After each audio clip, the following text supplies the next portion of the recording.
Hello and welcome to What Is. We're going back to boot camp with this one, so let's go find out.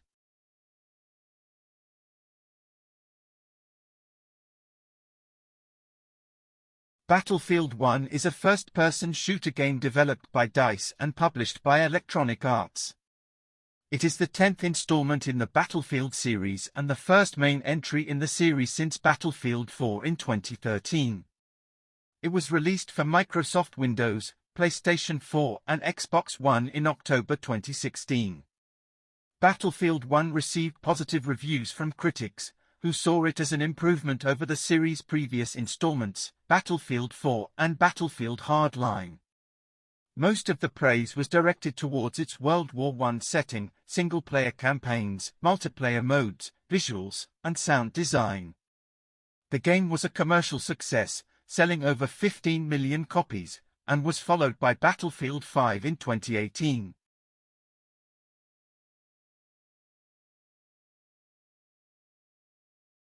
Similar to its predecessors, Battlefield 1 is a first-person shooter game that emphasizes teamwork. It is set in the period of World War I, and is inspired by historical events.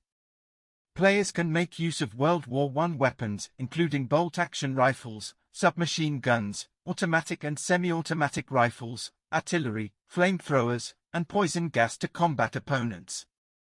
Melee combat was reworked, with DICE introducing new melee weapons such as sabers, trench clubs, and shovels into the game.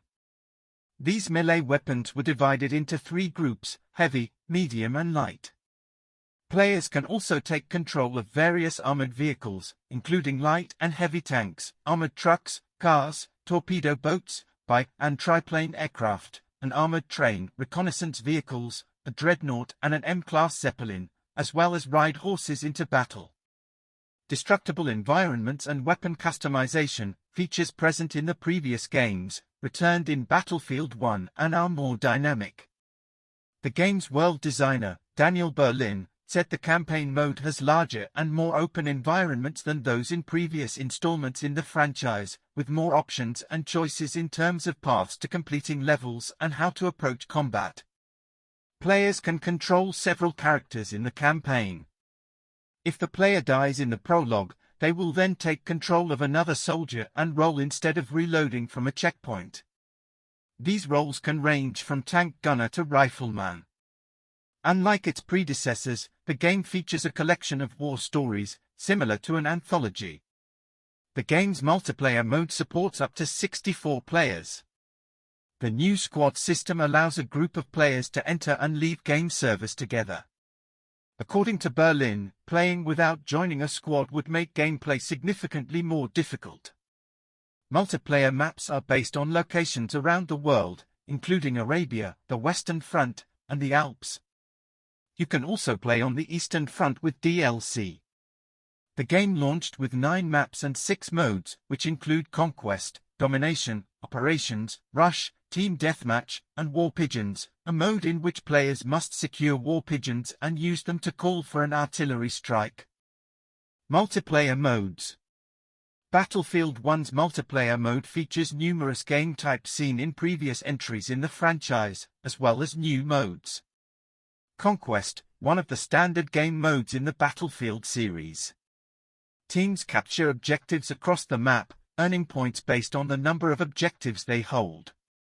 If a team is suffering from a major point deficit, a Behemoth-class vehicle, such as a Zeppelin L-30, an armored train, a dreadnought, or a Char-2C, becomes available for their use.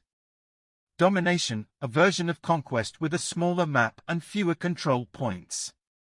Rush, another standard game mode in the series, played between a defending and attacking team. An attacking team with a limited number of respawns must attempt to plant bombs in 2 telegraph stations located within a sector of the map, while the defending team must protect the stations and defuse planted bombs before they explode. If the attackers are successful, their respawns are replenished and the defending team falls back to the next sector. The game ends if the defending team exhausts the attackers' respawn tickets, or the attacking team captures the final telegraph stations. Unlike rush modes in previous Battlefield games, the telegraph stations can also be used to call for artillery fire against the attackers. Operations, a new mode which takes place across multiple maps to simulate a campaign from the war. An attacking team controls a battalion with limited respawn tickets. Similarly to Rush, they must progress across sectors of a map by capturing their control points. If the attacking team exhausts their tickets, they lose one of their 3 battalions and must try again. If the attackers are successful, the teams move on to a different map. The attacking team wins if they successfully clear all maps without running out of battalions, while the defenders win if they eliminate all 3 of their opponent's battalions. The attacking team can be granted a behemoth vehicle if they lose a battalion. Team Deathmatch, a standard game in which teams compete to reach a target number of kills, or the highest number of kills before time expires. War Pigeons, a new, capture the flag-like mode in which 2 teams must attempt to capture a messenger pigeon used to signal artillery fire. After the pigeon is captured, the player must be defended while they prepare the message to be sent, and the pigeon must be released outside. However, the opposing team can still shoot down the pigeon. The first team to successfully release 3 pigeons wins the game. Frontlines, a new mode added in the They Shall Not Pass DLC, described as a tug-of-war, combining aspects of operations and Rush. A map contains 5 control points along a linear path connecting the bases of the 2 teams. Beginning at the center of the map, a team must progress towards their opponent's base by capturing each successive control point. If the point is captured by the opposing team instead, they are pushed back towards their own territory. If a team reaches their opponent's base, they must then destroy the 2 telegraph stations within to win the game. As in Rush, the defending team can use the telegraph stations to call for artillery fire. If the attacking team does not destroy both stations before they run out of tickets, they are pushed out and must capture the final objective again before they can make another attempt. Supply Drop, a new mode added in the Name of the Tsar DLC. This game mode is inspired by the huge areas the Eastern Front of World War I took place on. Teams fight over these supply drops, which give the capturing team all sorts of goodies, ammo, health, vehicles, and pickups for elite classes. The team that then captures more points wins. Ammo and health is more commonly found in supply drops, but vehicles and elite class pickups are made to turn the tide of battle in the attacking team's favor. Air Assault, the newest multiplayer game mode, added as part of the Apocalypse DLC. This game mode, only available on 2 maps, features frantic dogfights and centers on aerial combat. Each opposing vehicle destroyed gains your team points. On the map, Razor's Edge, only single-seat planes are available, while in London Calling, a wide variety of planes, and a Zeppelin, are at each team's disposal. Shock Operations, a new mode added in the 2018 June patch. Shock Operations are like Operations, but instead they are shorter, faster with 40 players per server unlike normal 64 players per server and only play on 1 map. There are only 5 available maps in this game mode. These maps are called Giant's Shadow, Prize de Tajur, Lupkow Pass, Zeebrugge and River Sommer. Classes. Battlefield 1's multiplayer features 4 main classes, 3 spawn-based vehicle classes, and 5 pickup-based elite classes. Infantry-based. Assault, the primary anti-vehicle CQB class. Assault players have submachine guns, machine pistols, and shotguns at their disposal. They contribute using explosives such as dynamite or anti-tank grenades to destroy vehicles such as tanks and armored vehicles. Medic, the medic class is primarily focused on reviving teammates and healing them. The primary weapons in this class area are semi-automatic rifles, and some fully automatic rifles. Supports have light machine guns and semi-automatic carbines at their disposal. In addition, they may utilize crossbows which launch explosives for area damage and light anti-vehicle use. They also contribute to the team by replenishing their teammates' ammo and repairing stationary weapons and vehicles. Scouts use a variety of lever-action and bolt-action service rifles. The class contributes to the team by spotting enemies either with firing a flare gun, which spots nearby enemies in the vicinity of the flare on the minimap, or use a periscope. Vehicle-based. Tanker. Players choosing to spawn into a tank automatically spawn as the tanker class. The class is new to the series, and features a hammer wrench that can repair allied vehicles and damage enemy vehicles. Pilot. Players who spawn into a plane automatically spawn as the pilot class. Outside of tanks and planes, tankers and pilots have access to pistol carbines and a sawed-off shotgun. Cavalry. Players who choose to spawn on a horse spawn as the cavalry class. The cavalry class is equipped with a cuirass granting them extra defense, a Russian 1895 cavalry rifle, a cavalry saber or a cavalry lance, as well as the ability to replenish health and ammo to both themselves, their horse and their teammates through the use of medical packs and ammunition packs. Elite classes. Flame Trooper Kit. Players who pick up the Flame Trooper Kit automatically equip a gas mask, a Wex flamethrower, and 3 incendiary grenades. They are also equipped with a trench club. Sentry Kit. Players who pick up the Sentry Kit gain plate armor and a milligram 08, 15 or Villa Perosa, depending on map, as well 1 frag grenade and a trench club. The plate armor includes a helmet which prevent headshots to the player, but leaving them unable to don a gas mask. Tank Hunter Kit. Players who pick up the Tank Hunter Kit equip both a Mauser 1918 Tiguer, capable of doing massive amounts of damage to vehicles and infantry, a sawed-off shotgun, and a periscope. The player also dons a respirator and goggles, granting them a permanent gas mask, while being able to aim down their sights without obscured vision. Their armor remains the same as that of a normal soldier. Trench Raider Kit. Players who pick up the Trench Raider Kit wield a trench club that kills enemies in one hit, smoke grenades, a medical crate, and a No. 3 revolver, and 3 frag grenades. This kit is exclusive to the They Shall Not Pass expansion. Infiltrator Kit. Players who pick up this kit receive a Martini Henry grenade launcher, a sawed-off shotgun, a spawn beacon in the form of a heliograph, and a signal flare gun that calls in artillery strikes. The player's helmet is exchanged for a scuba mask, citation needed, allowing them to swim further underwater than the average soldier, but, as with the sentry, unable to don a gas mask. This elite class is exclusive to the Turning Tides expansion.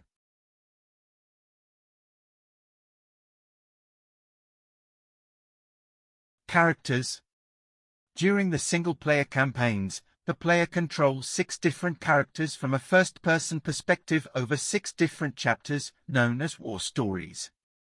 Unlike previous campaigns in the series, Battlefield 1 single-player story mode is composed of 6 separate war stories, each shown through the eyes of separate Allied soldiers from different nationalities.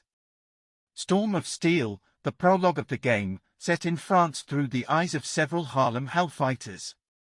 Through Mud and Blood, set in France through the eyes of a British tank driver. Friends in High Places, set in France and the UK and seen through the eyes of a Royal Flying Corps fighter pilot. Avanti Savoia, set in Italy and seen through the eyes of a mournful survivor and member of the Arditi. The Runner, taking place on the Gallipoli Peninsula, part of the Ottoman Empire, through the eyes of an Anzac runner. Nothing is Written, set in the Kingdom of Hijaz through the eyes of a Bedouin warrior under the command of Lawrence of Arabia. Plots. Storm of Steel. The prologue, set in 1918, sees players take control of different members of the Harlem Hellfighters as they defend their positions against a German offensive in France. The player initially starts out near the front line and must survive as long as possible against waves of German soldiers. If the player survives the attack, an artillery barrage will rain down on them and then the game's perspective will shift to another soldier. During the course of the gameplay, an unnamed narrator, one of the Hellfighters, gives commentary on the nature of the war as the battle continues and player-controlled soldiers are killed. At the start of the battle, the Hellfighters initially lose ground to the Germans, but British tanks force the German troops into a retreat until the tanks are stalled by artillery. The Hellfighters mount a counteroffensive and push forward, sustaining casualties as the Germans hold their ground. When the player switches perspective to the final soldier in the gameplay, a German soldier attempts to kill the player character with a shovel but is stopped short by an artillery barrage that wipes out all of the combatants on the battlefield and renders the player unconscious. When the player character regains consciousness, he initially appears to be the lone survivor, but quickly encounters a German survivor. Although the two point their weapons at one another, exhaustion and battle fatigue set in as both realize the futility of their situation, inclining both men to lower their weapons. The game then proceeds to an introduction cinematic that opens up to the other war stories. Through Mud and Blood. Set in autumn of 1918 during the Battle of Cambrai in the 100 Days Offensive, players assume the role of Daniel Edwards, a former chauffeur who enlists in the war as a British tank driver. Edwards is assigned to a Mark V tank dubbed Black Bess and meets the rest of his crew, Townsend, the tank crew's commander, McManus, a cynical gunner who doubts Edwards' abilities and the likelihood of the crew's success, Pritchard, another gunner, and Finch, the friendly mechanic. The crew must penetrate German lines to reach the French town of Cambrai, and helps capture strategic positions and destroy artillery batteries. Finch is killed by machine gun fire early on while trying to repair the tank, and later on, the tank becomes trapped in mud and surrounded by German infantry. Townsend decides to summon an artillery strike on their own position with the tank's messenger pigeon to save the tank, which McManus objects to vehemently. Pritchard is shot and killed trying to release the pigeon, forcing Edwards to do so, which enables British artillery to save the tank. Encountering thick fog in the nearby Burlon Wood, Edwards acts as a forward scout to guide the tank. Clearing the forest, the tank becomes beset with mechanical problems, and Townsend sends Edwards and McManus to salvage spark plugs from British tanks captured by the Germans. McManus expresses his disdain for their orders and abandons the mission, deserting. However, McManus has a change of heart later on and returns just in time to save Edwards from a German soldier. With the tank repaired, the crew proceeds to a railway station defended by German forces. Although Bess is the only British tank in the area, the crew attacks the railway station to deceive the Germans into thinking that a large British offensive is underway. Eliminating the German forces at the railway station, the tank proceeds to Cambrai but is immobilized by artillery and attacked by German soldiers. Edwards and McManus are wounded defending the tank, and an injured Townsend sacrifices himself by igniting a gas leak inside the tank, killing himself and the Germans.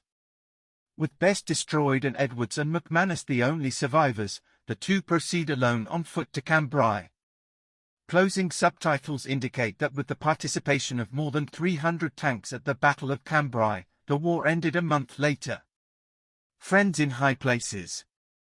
In this story, set in the spring of 1917, players control Clyde Blackburn, an American pilot and gambler with a habit of deceitful behavior. Early on, Blackburn cheats George Rackham, a pilot of British nobility, in a game of cards and steals the latter's plane. Posing as Rackham, Blackburn introduces himself to Rackham's gunner, Wilson, and the two set off on an aerial exercise. During the exercise, German aircraft ambush the duo, and the two pilots take photographs of a German munitions base they stumble upon after fighting off the enemy fighters. Although Wilson is reluctant to show the photos to British command out of fears of being accused of insubordination, Blackburn cajoles him into doing so with the prospect of winning medals. Wilson agrees on the condition that Blackburn returns them both safe from future missions. Blackburn and Wilson escort British bombers in an assault on the photographed German munitions base. Although the base is destroyed, Blackburn and Wilson are caught in a bomb explosion and crash behind enemy lines, separated. Blackburn sneaks through German positions and discovers Wilson is injured. Knowing that he will be unable to return to British lines safely while carrying Wilson, Blackburn contemplates putting his companion out of his misery but changes his mind when Wilson reveals he knew Blackburn's true identity all along. Blackburn carries Wilson through no man's land to friendly lines but is detained by British provosts under the orders of Rackham. On the way to the court-martial in London, the vessel carrying Blackburn, Rackham, and Wilson is attacked by a German aerial raid, and Rackham is killed. Blackburn and Wilson commandeer a plane and fight off the German raid.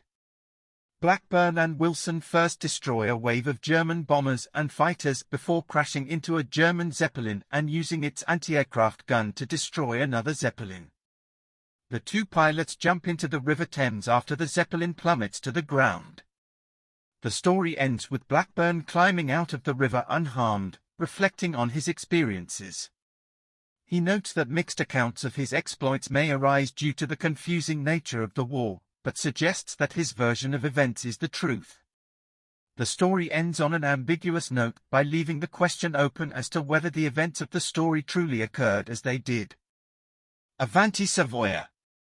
Taking place during the autumn of 1918 in the Dolomites in northern Italy, players assume the role of Luca Vincenzo Cocciola, a member of the Italian Arditi unit.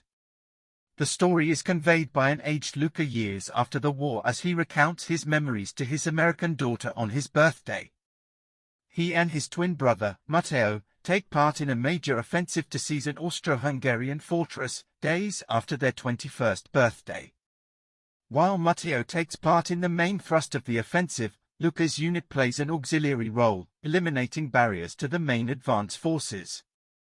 Donning heavy body armor and using a µ08-15, Luca spearheads the assault on key Austro-Hungarian positions, capturing strong points, destroying an artillery gun, and thwarting an enemy aerial assault.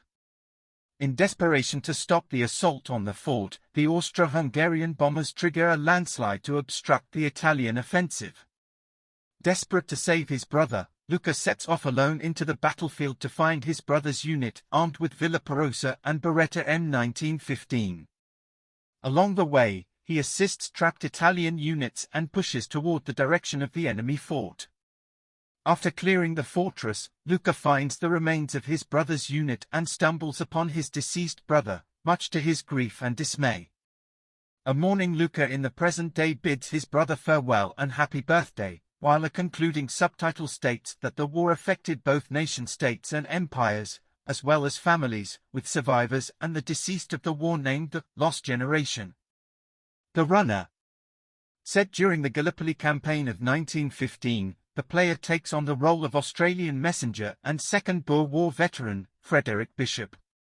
The story starts with Bishop encountering young Jack Foster, who says he is Bishop's new charge. While initially cynical, Bishop reluctantly relents and takes Foster under his wing, but warns Foster to refrain from battle due to his inexperience and young age. Bishop storms the beaches of Gallipoli at Cape Helles and captures a strategic enemy position. Bishop fires a flare to signify the capture of the position but is startled by a lone Foster, who disobeyed Bishop's command to only move up with the rest of the Allied forces. Bishop berates Foster for his naivety and view of war as a glorious activity, given that Foster had lied about his age to enlist. Foster becomes appalled at the sight of the carnage around him, but Bishop softens his rhetoric and reassures Foster that they will be all right. The next day, Bishop volunteers as a runner in place of Foster, whom Bishop considers inexperienced for the task. Bishop returns to HQ to deliver a message and is saved by Foster, who shoots a nearby Ottoman soldier. British officer Whitehall dispatches Bishop to a rear command post to inform them that the British intend to advance further. Bishop finds the rear CP deserted, and discovers that the British intend to retreat and cover the withdrawal with artillery fire. Remembering that Foster is still on the front lines, Bishop rushes back to retrieve him. Finding Whitehall, Bishop is shocked to discover that Foster has joined an assault on an Ottoman fortress. Bishop decides to pursue Foster, while a distressed Whitehall permits Bishop to disobey the fallback order to get Foster, telling him he has not much time. Bishop finds Foster and informs him of the imminent artillery strike, but the young Australian says that they cannot abandon their wounded. Bishop attacks the fort to cover the withdrawal, but tells Foster to fire a flare when the retreat is completed so that the former can make his own escape. Bishop then single-handedly captures the fort and is mortally wounded in the process, but sees Foster's flare and is relieved to see that the retreat was successful. The story ends as Bishop dies from his wounds, watching as British warships shell the fort. Closing subtitles state that the Ottomans eventually won the battle at Gallipoli, and several notable survivors went on to lead a post-war Turkey. Australian and New Zealand troops fought at Gallipoli under their own flags, distinguishing themselves in combat. Nothing is written. Taking place in the spring of 1918, players assume control of Zara Gufran, a Bedouin rebel working directly alongside British intelligence officer T.E. Lawrence, better known as Lawrence of Arabia, as they fight to undermine the Ottoman occupation of the Arabian Peninsula. Zara infiltrates a derailed Ottoman train in Al-Ajdar and retrieves a manual with Ottoman communication codes. Although caught in a trap by Tilkachi, an Ottoman officer, Zara is rescued by Lawrence and several Bedouin insurgents. Zara and Lawrence decide to interrogate Tilkachi on how to use the code manually to lure the Kanavar, an Ottoman armored train, into a trap, but Tilkachi scoffs that the rebels will not triumph. Having interrogated Tilkachi, the rebels discover that they must use message capsules held by 3 Ottoman officers to ask the train to stand down.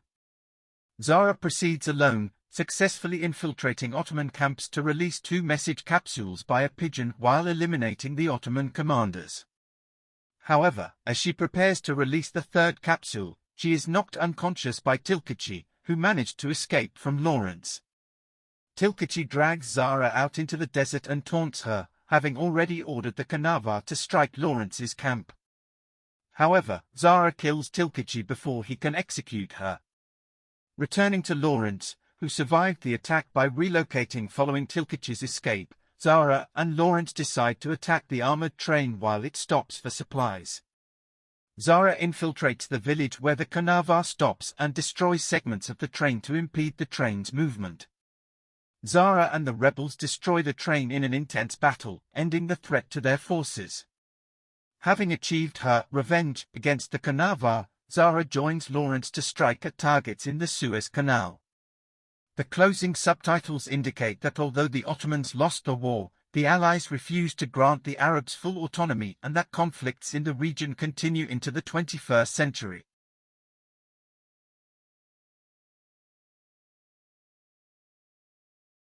According to game designer Daniel Berlin, the team picked World War I as the game's setting as they believed that the weapons and gadgets featured in that period of time suit players with different playstyles. The game was named Battlefield 1, since the team considered World War I as the dawn of all-out warfare. Melee weapons were reworked so as to introduce more depth to the system. According to creative director Lars Gustafsson, the setting was a concept for a very long time, and it had been the dream for the team to create a game based on that period.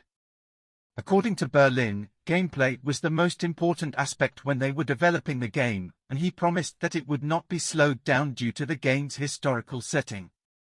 The story of the game is told through multiple protagonists, and explores the stories of unknown war heroes. Patrick Soderlund, the executive at Electronic Arts responsible for overseeing DICE, originally rejected the idea of having a World War I shooter as he thought that it would not be fun to play. He later accepted the pitch after being convinced by a demo created by DICE. Alexander Gerndl, senior producer at DICE, prepared his own research into the war by looking at visual references. He favored colored images of the war in an attempt to visualize what the soldiers lived through. I wanted to see the pictures and I wanted to imagine how they'd look with a mobile lens, Gerndl expressed when interviewed. I wanted to start off with all the footage and imagine that footage in our game with a modern take. He specifically favored Apocalypse, World War I, a 2014 colorized French documentary, and World War I in color by Charles Messenger, a 2004 book of colorized wartime photographs. Gerndl favored colored material as he felt, it's quite interesting and it sucks you in because it feels much closer when you see everything in color. Despite his personal penchant for colored visuals, his self-ascribed, big inspiration was Blueprint for Armageddon, a 6-part audio documentary by Dan Carlin for the latter's Hardcore History podcast series. In June 2015, DICE revealed that they were working on an unannounced game. In January 2016, EA announced that Titanfall 2, Mass Effect, Andromeda, and an unannounced video game set in the Battlefield universe would be released prior to the end of the company's fiscal year.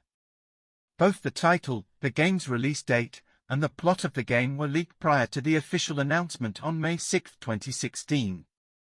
The game was officially unveiled on that day through a live stream on Twitch, showcasing a reveal trailer of the game featuring a remix of the White Stripes' Seven Nation Army by the Glitch Mob. The game's collector's edition includes items such as a statue of a Harlem Hellfighter, a code for exclusive downloadable content of the Doughboy M1911 pistol, and a steelbook case. Pre-order bonuses include early access to a DLC map named Giant's Shadow, which takes place in the Battle of the Cell, and the Harlem Hellfighter pack.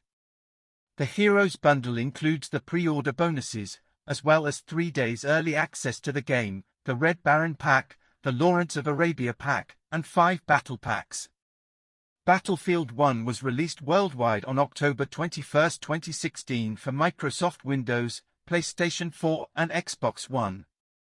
Battlefield 1's open beta became available on August 31, 2016, for Microsoft Windows, PlayStation 4, and Xbox One. It ended on September 8, 2016. The open beta allowed the team to ensure that major technical bugs, glitches, and crashes can be patched prior to the game's official launch. 13.2 million players participated in the beta.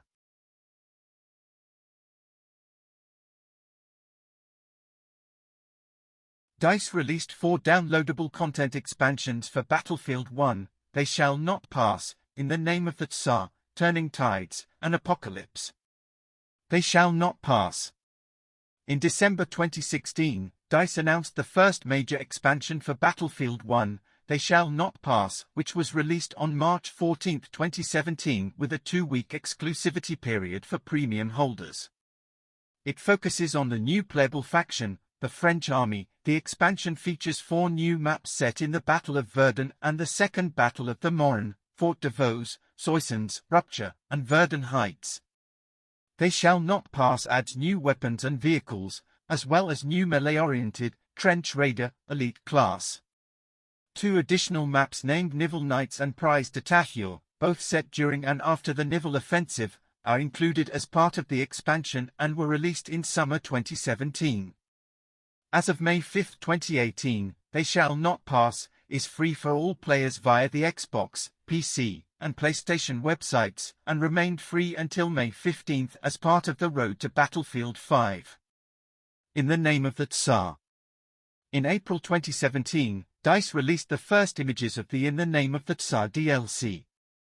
This DLC was confirmed during EA Play 2017, where a short amount of footage of it was also shown. In the Name of the Tsar focuses on the Russian Empire during the Great War.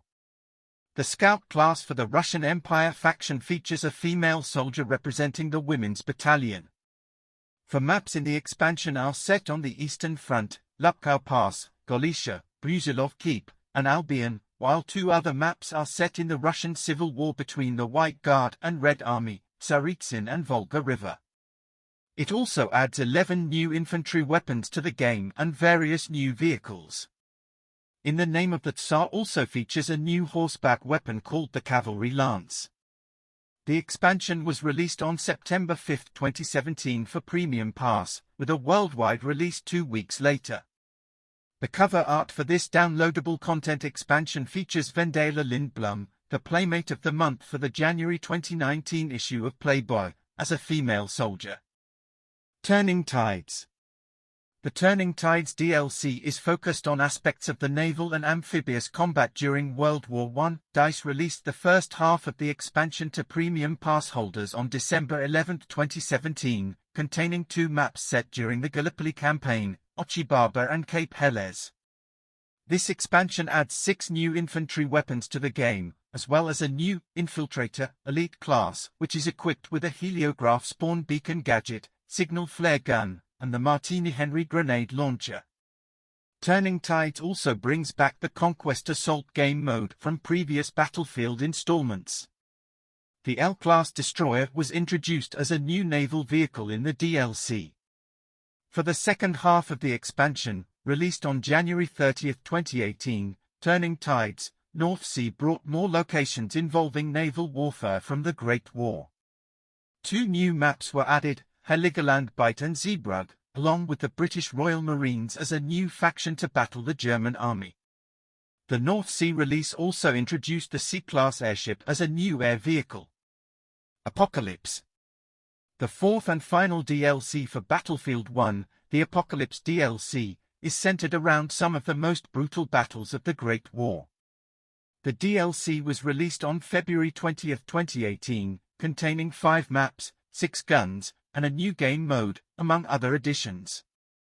The 3 infantry-based maps of Apocalypse reflect 3 of the bloodiest battles of World War I, Caporetto set in present-day Slovenia, Passchendaele in Belgium, and River Somme in France. The DLC brought no new factions to the game, but introduced a new game mode titled Air Assault in the remaining 2 maps. These 2 maps, both only plane and Zeppelin focused, named Razor's Edge and London Calling. While both maps feature combat above detailed landscapes, Razor's Edge taking place in the Alps and London Calling occurring over the city of London, neither are based on factual battles. Apocalypse brought new weapons and gadgets to Battlefield 1 as well. In addition, melee weapons were introduced to the game. DICE and the Battlefield team also added a number of other components to the game, including vehicles, gadgets for various infantry classes, and the stationary Livens projector Gasworthminin, located on each of the 3 infantry-based maps. The DLC also features 2 new air vehicles, the Airco DH.10 Amiens and the Hansa Brandenburg GI.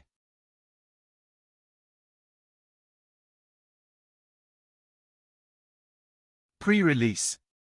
The game received positive response from the community after its official announcement. As of July 2, 2016, the Battlefield 1 reveal trailer is the most liked trailer on YouTube, with over 2 million likes. Electronic Arts expected the game to sell at least 14 million units in its first year of release. Writing for Wired, Julie Munsey felt worried that the game may not be able to reflect the complex situations in World War I, and thought that the war may not be an ideal setting for a video game.